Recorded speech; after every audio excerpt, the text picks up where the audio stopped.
All right, we're here, my outdoor worm bin, and it has been a very long 32 days since we've been in here, and that is because, again, we were on our trip for my son's wedding and to drop our kids off at college, our other two sons. So last time we were in here, we had a lot of these pine needles, and we even put in some palm fronds, and we had a little bit of acorn squash seeds that were still trying to get worked down by the worms. But we also put in a couple experimental things, and that was macro algae. We had some Chaeto that we put in there for my saltwater fish tank. And if that's not in here, we're going to put in a little bit more because 32 days, we didn't really get to see what happened with it. We also put in some pitted olives. So let's go ahead and dive down and see if we can see any of that stuff. Now, I did come in here and I harvested some castings, and we've got some worms from that harvest that we're going to put back in at the end. So stay tuned for a time lapse. But right here, I'm seeing some great worms right in the middle of everything. This looks like a banana stalk, but lots of fantastic castings and good worms. Now, of course, there's a lot of castings because I gave them a lot of time in order to digest what was in there. And I'm not seeing anything that we put on top of the bedding like that Chaeto or any of the other stuff. And we had put in some broccoli stalks, peppers, apple cores, some lettuce, tomatoes, pineapple, and watermelon, along with the pitted olives and the Chaeto. But let's dig under because I'm feeling, again, kind of a mat of those pine needles. So I'm just going to lift up and we're going to turn over.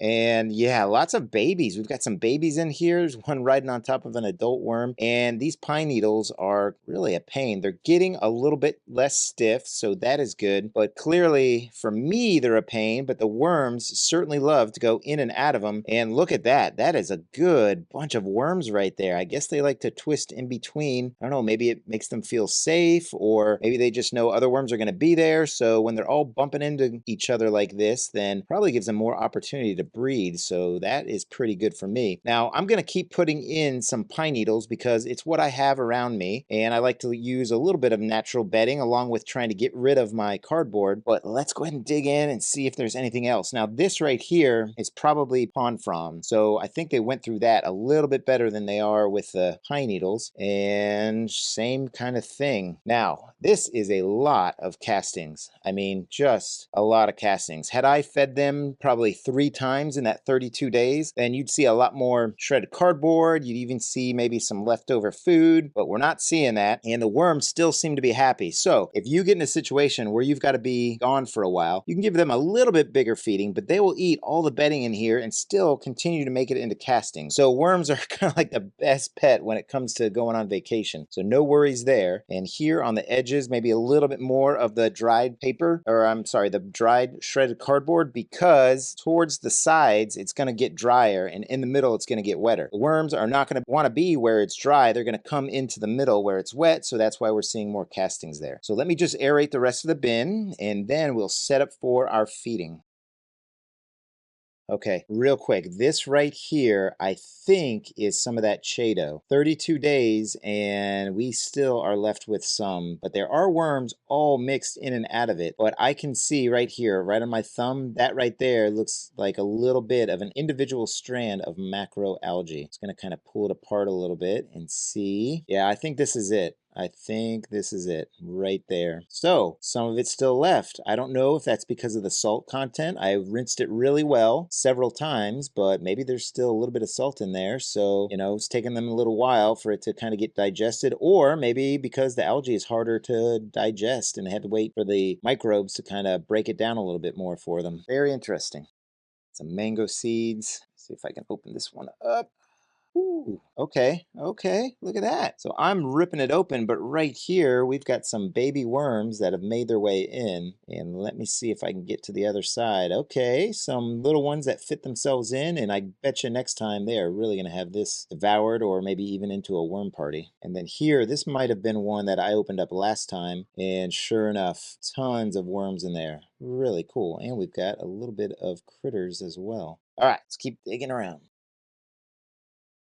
So I've made an area for us to put our food in, and one of the observations that the executive producer, my wife Autumn, made was that I didn't find both the pieces of Chaeto, and one of them was kind of fresh Chaeto and the other one was dried out Chaeto. So I think the one that we found was probably the fresh one. So one of the things I love about this channel and making videos is I get a lot of great comments, and one of the comments I got was, hey, why don't you cut the pine needles up, and that might help to get them broken down quicker and increase the surface area. So there we go. We've got them in thirds, and I'm going to put them in. As you can see, some of them are green, and that's because we had some branches get knocked down from the hurricane that passed about 100 miles offshore from us. So along with that unique bedding, I'm going to put some of this packing material that my mom seems to keep finding, so we'll put that in there. And then we'll go in with a little bit of our shredded cardboard as well. Now, because these poor worms haven't been fed in 32 days, they're going to get kind of their favorite foods, and we're going to give them a little bit more Chaeto. Now, with this Chaeto right here, actually rinsed it real well and then put it in the freezer, and that was on a recommendation from Rick from Gardening with Chekin. Go ahead and check out his channel. He's got some gardening stuff, and he's got a vermi hut like I have and some other worm bins. Go ahead and check him out. So first I'm going to dump in this food, and it's a lot of lettuce stalks. We've got some cucumbers, and we've got this cantaloupe right here, which is certainly a favorite of theirs. And then here we've got some reds, and this consists of some watermelon, and we've got a little bit of onion. This is probably the max amount of onion that I'd want to put in this worm bin that has somewhere around 4,000 worms.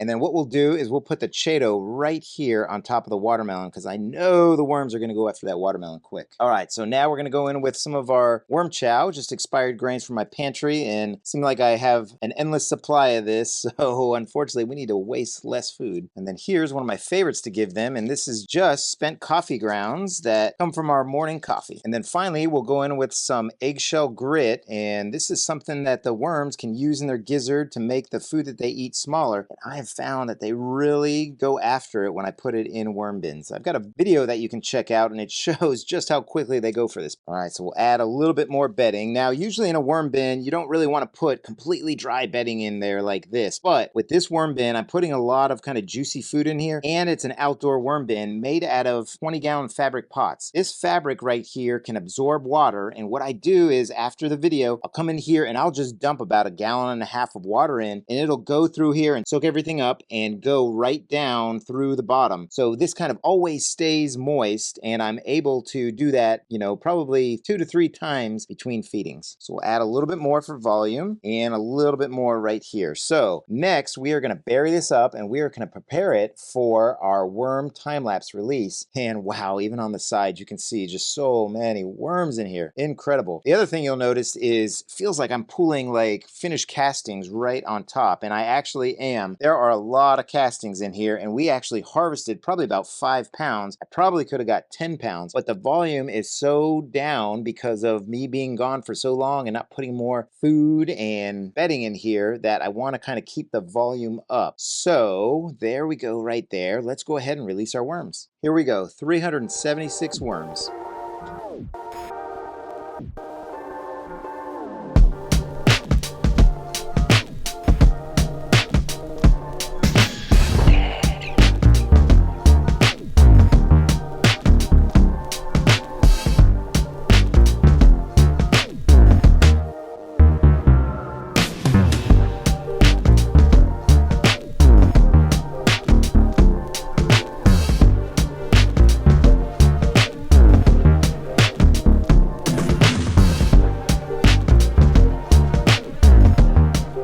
We may just have 1 or 2 stubborn ones right here. So let's go ahead and add some more bedding. Right there, and last one. So I hope you all are having a great day. I hope your worm bins are doing well. So happy vermicomposting, everybody. Take care now.